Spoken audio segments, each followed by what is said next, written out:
Air itu sendiri ada 7 macam dari namanya, belum dibagi-bagi berdasarkan fungsi dan hukumnya. Ini dibagi berdasarkan namanya. yang suci ada 7. Al-miyahul lati yajuzu tathhiru biha sab'u miyahin. Air yang dapat digunakan untuk bersesuci itu ada 7. Ma'u samai, air langit. Air langit itu air ocean. Yang kedua ma'ul bahri, air laut. Yang ketiga ma'ul nahri, air sungai. Mau sungainya bening, mau sungainya keruh, yang penting air sungai, maka hukumnya suci dan bisa dipakai untuk bersesuci. Yang keempat adalah ma'ul bi'ri, air sumur. Yang kelima ma'ul aini, air yang keluar dari sumber mata air.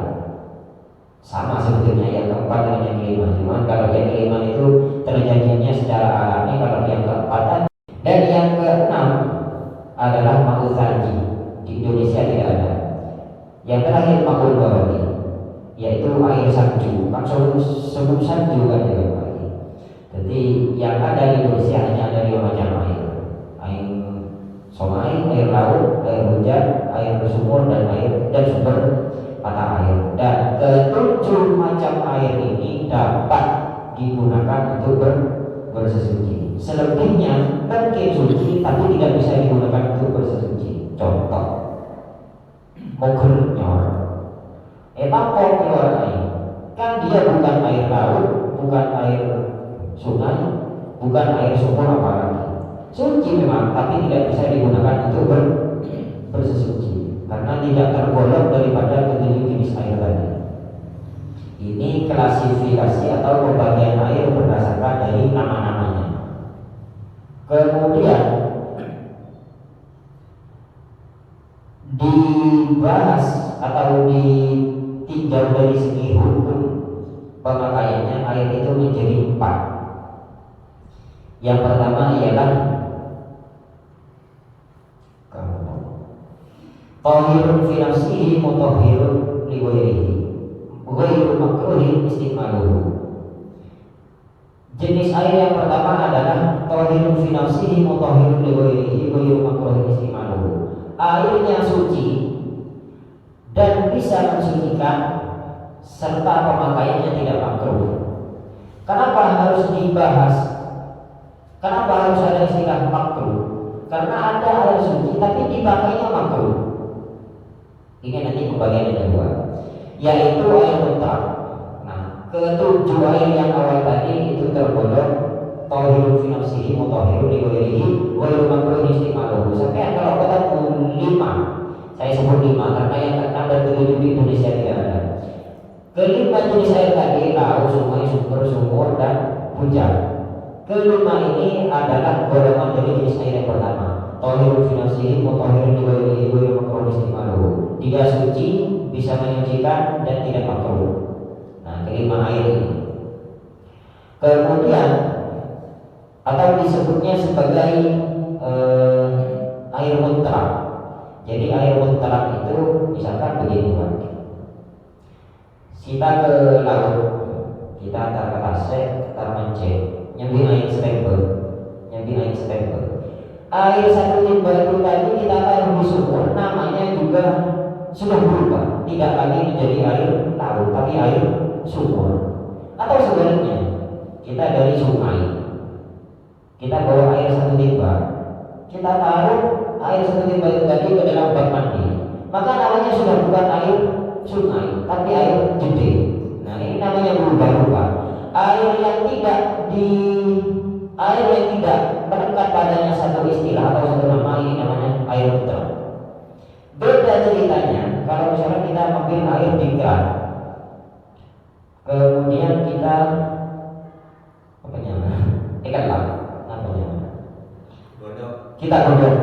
kita godok air tadi, pas kemudian kopi. Ya. Setelah dikasih kopi, pas kemudian gula.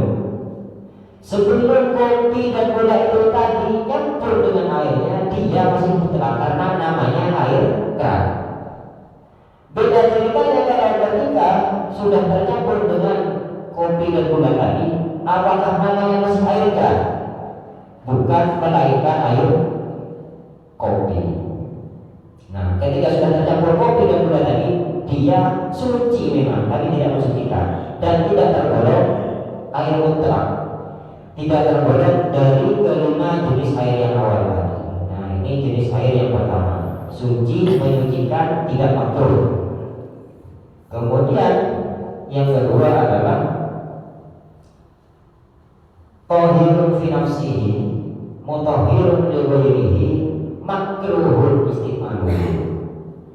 Jadi ada persamaan dengan yang awal. Kalau yang awal suci menyucikan tidak makruh. Yang kedua suci menyucikan tapi makruh. Seandainya kita ketemu dengan jenis air yang ini, maka kita sebaiknya pindah ke tempat lain untuk mencari air yang suci menyucikan tapi tidak makruh. Air apakah itu? Yaitu air yang terkena paparan sinar matahari dan dia berada dalam satu wadah yang terbuat dari logam, tembaga, aluminium, besi. Kenapa? Ketika dia terkena sinar paparan matahari, maka akan mengangkat gram-gram atau kandungan-kandungan yang ada di dalam logam tadi sehingga tercampur dengan air. Kalau dalam ibarat kali ini dia bisa menyebabkan penyakit boros. Penyakit boros itu adalah penyakit kulit, biasanya di permukaan kulit ini menjadi warna putih. Nah, salah satu penyebabnya ialah memakai air yang terkena sinar paparan matahari dan dia berada dalam satu wadah yang terbuat dari logam, besi, aluminium atau tembaga. Itu pun di luar negara kita. Karena yang disebutkan dalam hal ini tetap saya sampaikan, meskipun sampai kapanpun kita tidak akan pernah ketemu dengan jenis air ini, tetap saya sampaikan. Air yang dimaksud ini diantaranya ada di negara Hijaz, kemudian ada di Yaman. Nah, kedua negara ini salah satu negara yang paparan sinar mataharinya begitu kuat sehingga dapat mengangkat karang-karang besi yang terdapat air. Kalau di Indonesia mungkin di luar negara ada, tapi sepertinya tidak ada. Artinya tidak ada cuaca di salah satu daerah Indonesia yang dapat menyebabkan hal-hal demikian. Ini jenis air yang kedua. Itu pun makruhnya bukan dalam bersesuci, wudu atau mandi atau menghilangkan najis yang menempel pada tubuh. Maksudnya makruhnya di sana. Kalau kita gunakan misalkan untuk menyucikan baju, kendaraan, ngepel dan lain sebagainya, maka kemakruhannya hilang. Jadi istilahnya makruh karena terkena sinar paparan matahari yang begitu kuat itu kalau digunakan untuk bersesuci yang di badan, tidak untuk menyucikan cucian, lantai ataupun hal-hal lain. Ini jenis air yang kedua. Jenis air yang ketiga, tahirun fi nafsihi wal mutahhirun bi ghairihi wa huwa al-ma'ul musta'mal wal mutaghayyir bima khalaqahu min at-tahir. Jadi yang pertama saya sebutkan lagi, mana tadi artinya. Suci menyucikan tidak makruh. Yang kedua, suci menyucikan tapi makruh. Yang ketiga, suci tapi tidak bisa mensucikan. Ya salah satunya air kopi tadi. Suci tapi tidak bisa mensucikan. Air apa saja? Yang pertama air mustakmal, yang kedua air mutaghayyir. Air mustakmal itu adalah air yang sudah digunakan untuk bersesuci. Misalkan kita wudu, muka suci, tangan suci, rambut, kaki dan anggota wudu yang suci. Kita wudunya dari keran. Air yang jatuh dari keran ini hukumnya suci apa najis? Yang jatuh dari wajah kita itu hukumnya suci apa najis? Suci kan? Sebenarnya wajah suci, tangan dan yang lainnya suci. Karena dia hanya menempel dan tidak terkena najis, dia hukumnya suci. Tapi statusnya sudah bukan menjadi air mutlak. Air mutlak kategori yang pertama tadi. Statusnya sudah bukan menjadi air mutlak, tapi air mustakmal. Apa mustakmal itu? Air yang sudah dipakai untuk bersuci. Andai kata kita wudu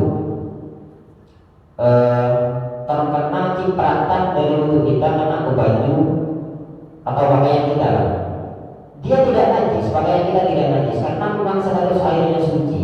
Tapi seandainya, tidak mungkin, seandainya kita wudhu dari keran, sengaja kita kasih bab di bawahnya. Kalau istilah kita iteradul, istilahnya iteradul. Air yang dibak ini kan suci, tapi dia tidak bisa dipakai wudhu oleh orang lain karena statusnya sudah bukan mutlak, tapi mustakmal. Sekali lagi, tidak bisa mensucikan meskipun suci karena statusnya mustakmal, sudah terpakai untuk bersesuci meskipun suci. Itu jenis air yang suci tapi tidak mensucikan, yang pertama. Kemudian yang kedua ada istilahnya air mutaghayyir. Air mutaghayyir itu al-ma'ul mutaghayyir wa ahadu wasfihi bima khalaqahu min at-tahirati. Air suci mensucikan itu, air mutaghayyir itu adalah air yang berubah salah satu sifatnya. Jadi dalam pembahasan kesucian air ini kita perlu kenali 3 sifat air. Yang pertama ada namanya warna, kemudian ada namanya rasa, dan yang terakhir adalah aroma.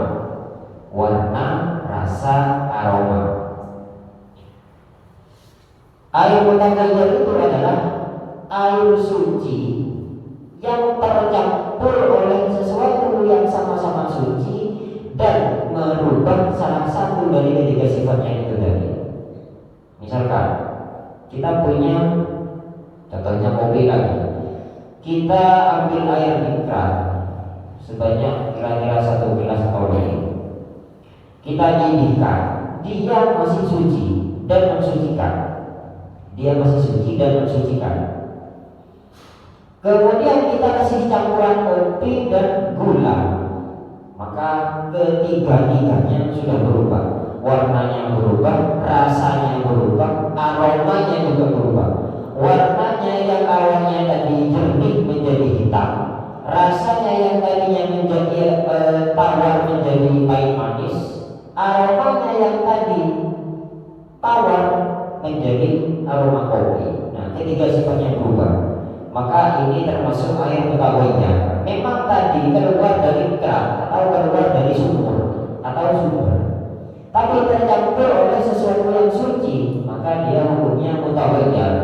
Andai kata mengenai pakaian kita tetap bisa beribadah memakai pakaian itu, tapi seandainya kita tidak ada air lagi, bagaimanapun kita tidak boleh memakai air yang sudah tercampur oleh sesuatu itu. Itu istilahnya mutaghayyir. Kalau sifat-sifatnya berubah. Kalau tidak berubah, misalkan kita di kamar mandi, katakanlah bak mandinya ukuran 1 kali 2 meter, kedalaman 1 meter. Kita kasih kopi 1, kita kasih gula 1 kilo. Warnanya, rasanya, dan aromanya berubah atau tidak? Kan kalau cuma 1 kilo sepertinya tidak. Nah, meskipun kita kasih campuran gula, tapi salah satu dari 3 sifatnya itu tidak berubah, tetap statusnya air mutlak, air suci menyucikan dan tidak makruh. Kecuali berubah, meskipun yang berubah cuma 1 sifatnya saja, warnanya saja. Misalkan yang tadinya jernih menjadi agak kuning-kuningan karena sudah tercampur gula, baru tidak boleh. Atau misalkan yang tadinya tawar sekarang menjadi manis, mungkin gulanya 10 kilo misalkan. Gula tak suci, Pak. Gula tak suci. Gulanya 10 kilo, yang tadinya tawar menjadi manis. Atau misalkan yang tadinya tidak ada bau apapun tiba-tiba harum. Nah, salah satu saja berubah dari ketiga sifat ini, status air yang ada di bak mandi ini tidak bisa digunakan untuk bersesuci karena berubah sifatnya. Jangankan 3, 1 saja, warna, aroma, rasa, 1 saja yang berubah dari ketiga sifat ini, maka airnya statusnya menjadi mutaghayyir dan tidak bisa digunakan untuk bersesuci. Ini jenis air yang ketiga. tahirun ghairu mutahhirin li ghairihi. Tahirun fi nafsihi ghairu mutahhirin li ghairihi. Suci tapi tidak bisa mensucikan. Dan yang terakhir adalah ada istilahnya air, aneka jenis air sebagai juga ya kawan. Air najis. Kita usahanya punya membahas air najis. Bila najis, najis kawan. Boleh jelaskan tentang air najis kan? Coba ini kami coba. Cuman ada sedikit keterangan. Ketika kita bahas najis, maka kita harus kenal terlebih dahulu istilahnya gullah. Gullah itu sedikit air buah gullah. Air buah gullah. Air buah gullah itu seperti apa? Air yang berada pada satu wadah, di mana wadahnya ini panjangnya 60 cm, lebarnya 60 cm, kedalaman atau tingginya juga 60 cm. Jadi misalkan kita buat bak mandi, lebar 60 cm, panjang 60 cm, kedalaman 60 cm. Kita isi air penuh. Nah, ini istilahnya air buah gullah. Air buah gullah. Hubungannya dengan najis apa? Sedikit.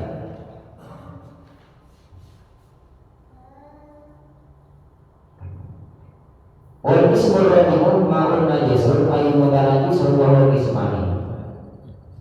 Air yang keempat ini adalah air najis. Air najis adalah air suci yang awalnya suci tapi terkena najis, dan itu ada dua. Ahadua alladhi halat fihi najisatun, air najis yang terkena najis, wa huwa dunal kullalain. Air yang tidak sampai 2 kulah. Kita punya bermandi 60 tidak sampai 2 kulah, tidak penuh isinya. Kejatuhan, kencingnya tikus misalkan di atas kita di kamar mandi, misalkan ada tikus lewat, tidak sengaja berhenti kemudian kencing. Kencingnya jatuh ke dalam bak mandi tadi yang isi airnya tidak sampai 2 kulah. Tidak sampai 2 kulah artinya bak mandi yang lebar panjang tingginya 60 cm tadi tidak penuh. Nah, berarti kan airnya tidak sampai 2 kulah.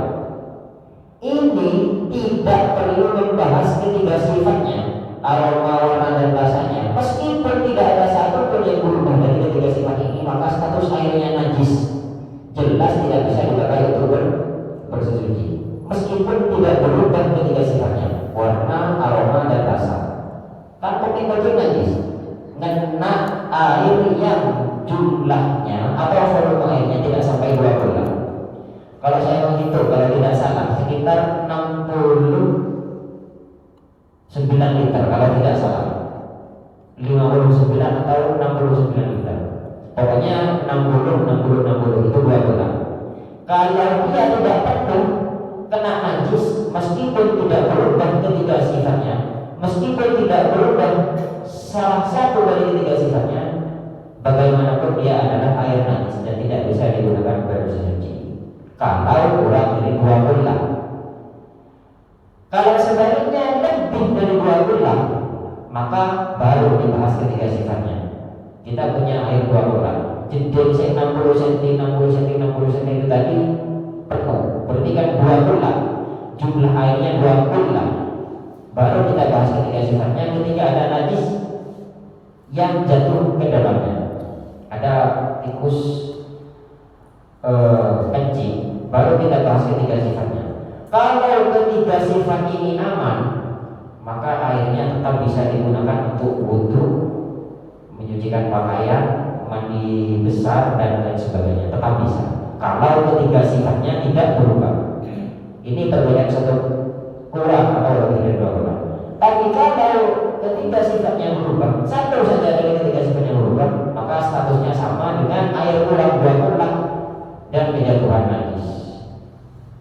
Nah, inilah perlunya kita ketahui apa itu istilahnya 2 kulah. Jadi saya ulangi lagi, air itu ada 4 jenis. Tahirun fi nafsihi wa tahirun fi nafsihi wa tahirun li ghairihi wa ghairu makruh istimaluhu. Suci menyucikan tidak makruh. Yang pertama. Yang kedua, suci menyucikan tapi makruh. Yang ketiga, suci tapi tidak bisa mensucikan. Dan yang keempat adalah air najis. semakin ke bawah semakin tidak bisa dipakai. Yang paling afdal adalah jenis air yang pertama, yaitu suci, menyucikan, dan tidak makruh. Sebetulnya ada air yang kelima, tapi di naskah kitab ini tidak disebut, yaitu air yang haram. Ada air haram itu gitu Pak. Misalkan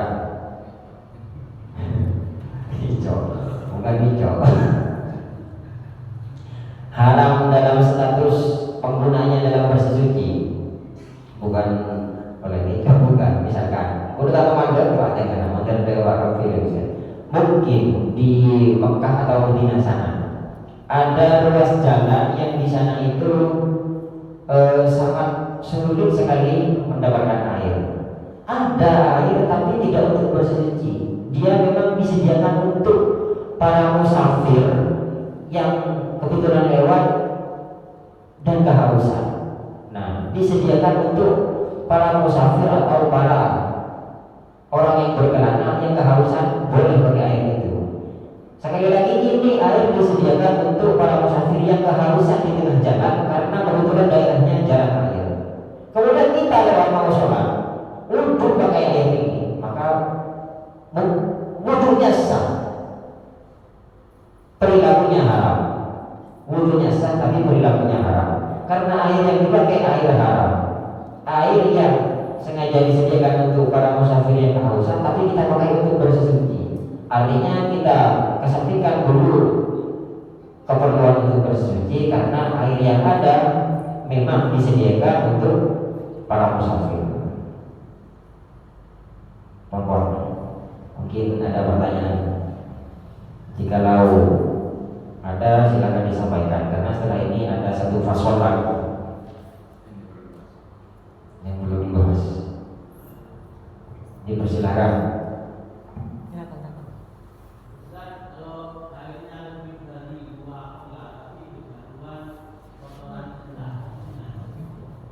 Kalau air kurang apa lebih dari 2 bola?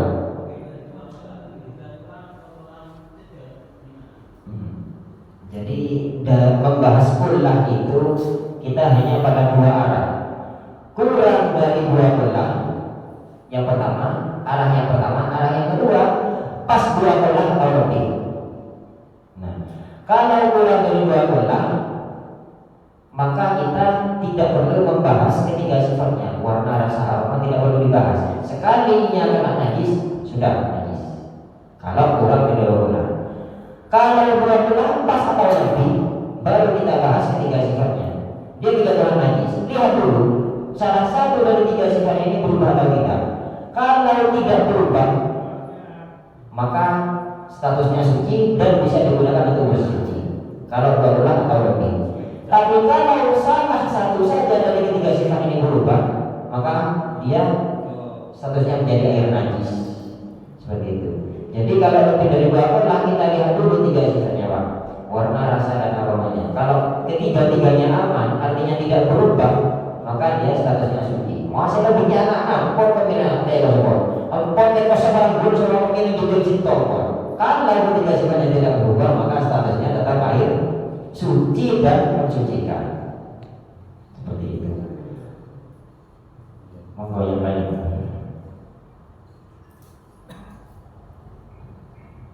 Apa coba? Kalau misalnya kita bersuci sudah penting, kata kita enggak memakai dengan air, tapi pakai tisu atau tidak. Sedangkan air itu ada, tisu ada. Kalau ini jauh dari kesuciannya, dua-duanya sama suci. Jadi pakai air suci, pakai batu, tisu, kayu atau tembok yang ada di kamar ini juga suci. Cuma yang afdal memang ada 3 langkah. Yang paling afdal pakai air, pakai benda padat, kemudian dilanjutkan dengan air. Ini yang paling afdal. Kemudian yang kedua pakai air saja. Dan yang ketiga pakai benda padat saja. Jadi kalau dua-duanya sama ada, kita pakai yang padat dan dilanjutkan dengan air yang suci. Ini kesal.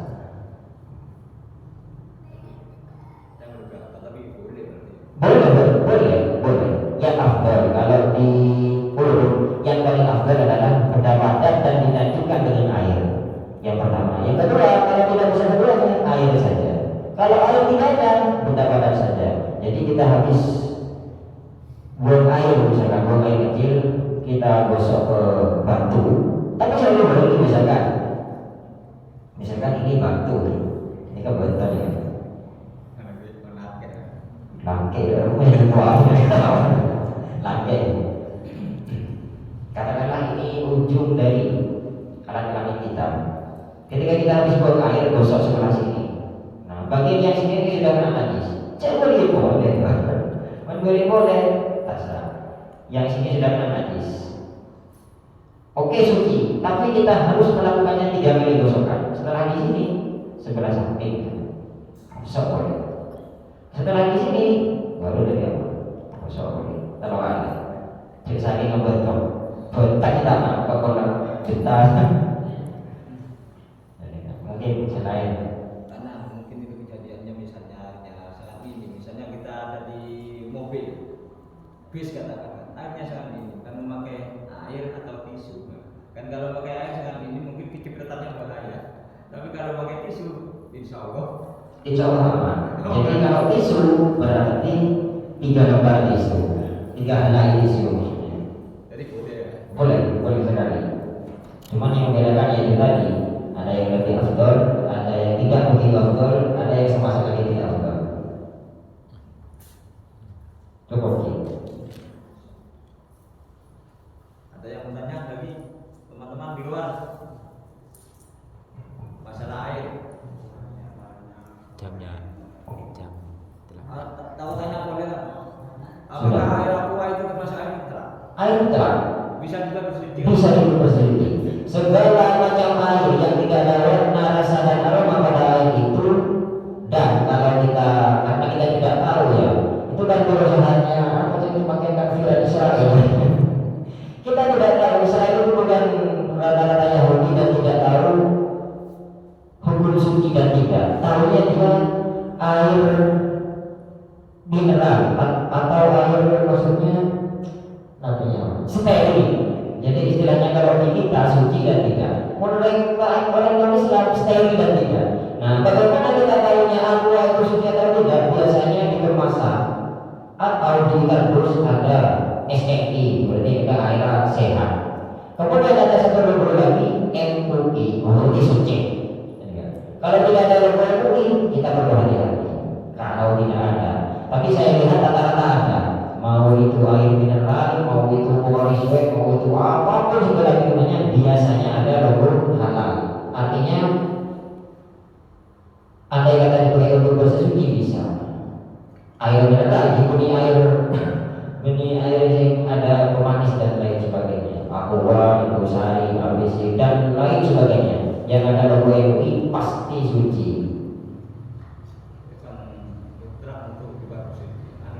Saya pernah lihat perlu diterangkan. Misalnya kita membersihkan najis, misalnya katakan tangan kena habis kencing kena cipratan, mungkin nggak tahu atau mungkin nggak tahu hukumnya, jadi membasuhnya itu pakai teh, itu kan tidak suci ya. Tidak suci. Atau misalnya banyak orang pakai spray misalnya, kan jadi barang yang kan bukan air mineral kan bisa. Tidak bisa juga bersuci. Tidak bisa digunakan untuk bersuci. Itu tergolong kepada jenis air yang ketiga tadi. Airnya suci tapi sudah tercampur sesuatu yang lain, meskipun campurannya juga suci. Air spray, air Polaris Wet, Ratin, segala macam minuman. Dia awalnya air mutlak, air suci. Entah dia dapatnya dari sumur, pasir, sungai, pokoknya awalnya dia air suci. Tapi dikasih campuran, Polaris Wet ada tambahan dekatnya. Kalau jus dan lain sebagainya ada tambahan formula perasa dari buah jeruk, jambu mangga dan lain sebagainya. Itu kan suci, jambu mangga dan seterusnya itu kan suci. Cuma dijadikan campuran kepada air yang mutlak. Air yang mutlak itu tadi tidak bisa digunakan bersuci, tapi suci. Ada kata terkena baju, sarung dan seterusnya, tetap bisa digunakan untuk sholat. Mungkin yang lain. Mas, ini seumpama airnya sampai